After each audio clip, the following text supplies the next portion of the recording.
Dikutip dari Merdeka.com, Menteri Pertahanan Prabowo Subianto bergegas ke Istana Kepresidenan. Secara khusus, beliau dipanggil Presiden Joko Widodo. Dan kini Militer TV akan menyajikan informasinya sebagai berikut.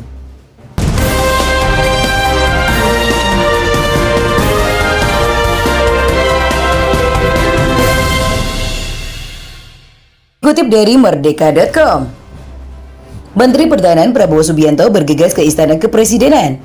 Secara khusus, beliau dipanggil Presiden Joko Widodo. Pembahasannya 1. Rencana modernisasi alat utama sistem senjata alutsista TNI. Kepada Prabowo, Jokowi minta Kementerian Pertahanan menyusun sebuah rencana desain besar pembelian alutsista hingga tahun 2024. Hal tersebut diceritakan Prabowo dalam siaran podcast bersama Deddy Corbuzier yang tayang di YouTube pada 13 Juni 2021 lalu. Pada awal Juni 2021 beredar draft peraturan Presiden tentang perencanaan kebutuhan alat peralatan pertahanan dan keamanan Kementerian Pertahanan dan TNI untuk Renstra 2020 hingga 2044. Angkanya fantastis, mencapai 124 miliar US dollar atau jika dirupiahkan setara dengan 1.769 triliun rupiah. Angka itu menjadi heboh dan memunculkan tanggapan beragam. Namun saat dikonfirmasi, Prabowo menyebut rencana anggaran untuk pengadaan alutsista itu belum diputuskan. Nasib Perpres itu sampai saat ini tidak jelas. Meski begitu, Prabowo tetap melanjutkan perintah Jokowi. Hingga akhir tahun 2021, Ketua Umum Partai Gerindra itu berkeliling ke beberapa negara seperti Amerika Serikat, Italia, Inggris, dan Prancis. Tujuannya tidak sekedar bekerja sama di bidang pertahanan, tapi penjajakan pembelian alutsista. Hasilnya, sejumlah kesepakatan dicapai Prabowo dalam lawatannya.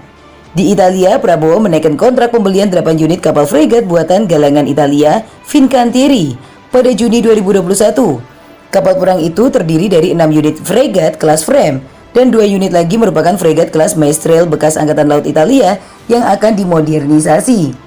Selanjutnya, di bulan September 2021, Prabowo mengantongi lisensi dari pemerintah Inggris dalam pembuatan kapal fregat Arrowhead 140 yang akan diproduksi oleh PT PAL. Kapal tipe ini merupakan fregat kelas ringan yang pertama kali dibuat Inggris pada tahun 2018 untuk keperluan penyelamatan, pengawasan perairan, pengawalan dan misi kemaritiman Angkatan Laut. Kontrak berikutnya yang ditekan Prabowo adalah pembelian 2 unit pesawat angkut militer Airbus A400M pada pertengahan November 2021. Prabowo menyebut pesawat A400M akan meningkatkan kemampuan taktis Angkatan Udara Indonesia. Puncaknya pada 10 Februari 2022 lalu saat Kemenhan menandatangani kontrak pembelian 6 pesawat tempur Rafale dari produsen Dassault asal Prancis. Total 42 Rafale yang akan dibeli Indonesia. Dalam kesempatan tersebut ditandatangani juga MOU di bidang Research and Development kapal selam antara PT PAL dengan Naval Group. MOU kerjasama program offset dan TOT antara Dassault dan PT DI. MOU kerjasama di bidang telekomunikasi antara PT LAN dan Thales Group, dan kerjasama pembuatan amunisi kaliber besar antara PT Pindad dan Nexter Munition. Tidak hanya pesawat tempur, Indonesia juga membeli 2 kapal selam Scorpion. Kapal selam ini adalah jenis kapal selam diesel listrik yang dikembangkan bersama oleh DCNS Prancis dan perusahaan Spanyol Navantia. Pada April 2021, kapal selam KRI Nanggala 402 tenggelam di perairan utara Bali. 53 awak yang terdiri dari 49 ABK, 1 komandan dan 3 personel persenjataan gugur. Kapal selam produksi Jerman tahun 1977 itu diduga mengalami blackout, mati listrik total saat penyelaman. Menhan Prabowo yang datang langsung ke posko SAR TNI Angkatan Laut di Denpasar, Bali mengungkapkan, tenggelamnya KRI Nanggala 402 menunjukkan betapa rumitnya pekerjaan mengelola pertahanan negara. Selain kesiapan prajurit TNI dengan terus menggelar latihan, Prabowo menyebut hambatan besar dalam pengelolaan pertahanan negara adalah harga alutsista yang sangat mahal.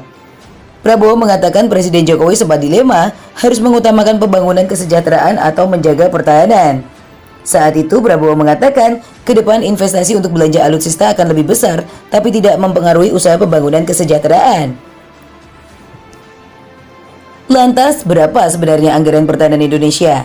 Pada APBN 2022, Kemenhan mendapatkan alokasi anggaran paling banyak dibandingkan dengan kementerian lainnya sebesar 133,9 triliun rupiah. Jumlah ini naik 13,28% pada APBN 2021. Berdasarkan rencana kerja pemerintah tahun 2022, alokasi anggaran Kemenhan untuk pembelian 23 jenis alutsista dengan anggaran 12,64 triliun rupiah. Sedangkan untuk peningkatan profesionalisme dan kesejahteraan prajurit dianggarkan sebesar 4,86 triliun rupiah.